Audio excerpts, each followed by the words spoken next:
Assalamualaikum warahmatullahi wabarakatuh.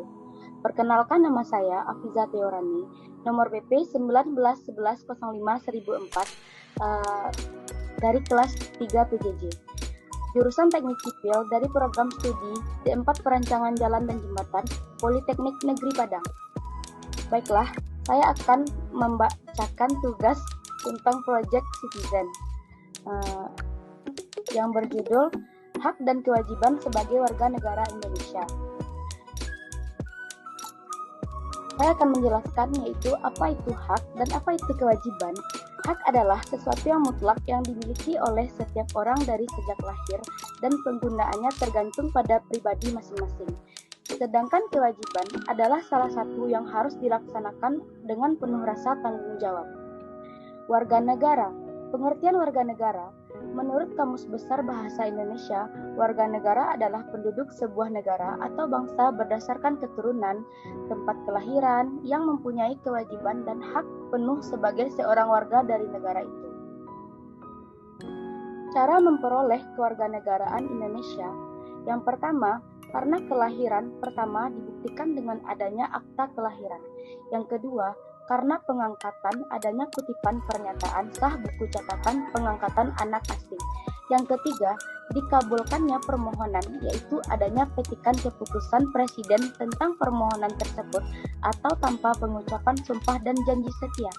Yang keempat, karena kewarganegaraan, yaitu adanya petikan keputusan Presiden tentang kewarganegaraan tersebut yang diberikan setelah pemohon mengangkat sumpah dan janji setia. Yang kelima, karena perkawinan. Yang keenam, karena turut ayah atau ibu. Yang ketujuh, karena pernyataan adanya surat edaran Menteri tentang memperoleh atau kehilangan kewarganegaraan Republik Indonesia dengan pernyataan. Azas-azas kewarganegaraan, yaitu yang pertama, azas ius sanguinus atau azas keturunan atau hubungan darah, artinya kewajiban seorang ditentukan oleh orang tuanya. Yang kedua, azas ius soli, yang berarti azas daerah kelahiran, artinya bahwa status kewarganegaraan seseorang ditentukan oleh tempat kelahirannya di negara tersebut. Yang ketiga, azas kewarganegaraan atau apabila menurut peraturan dari dua negara terkait seseorang dianggap sebagai warga negara kedua negara itu. Yang keempat, apartheid atau tanpa kewarganegaraan, yaitu timbul apabila menurut peraturan kewarganegaraan seseorang tidak diakui sebagai warga negara dari negara apapun. Selanjutnya, saya akan menjelaskan maksud dan tujuan PPBN. Dasar pemikiran yang dijadikan bahan motivasi setiap warga negara untuk ikut serta membela negara Indonesia. Yang pertama, sejarah perjuangan Republik Indonesia. Kedudukan wilayah geografis Nusantara yang strategis. Yang kedua, keadaan penduduk atau demografis yang besar, kekayaan sumber daya alam.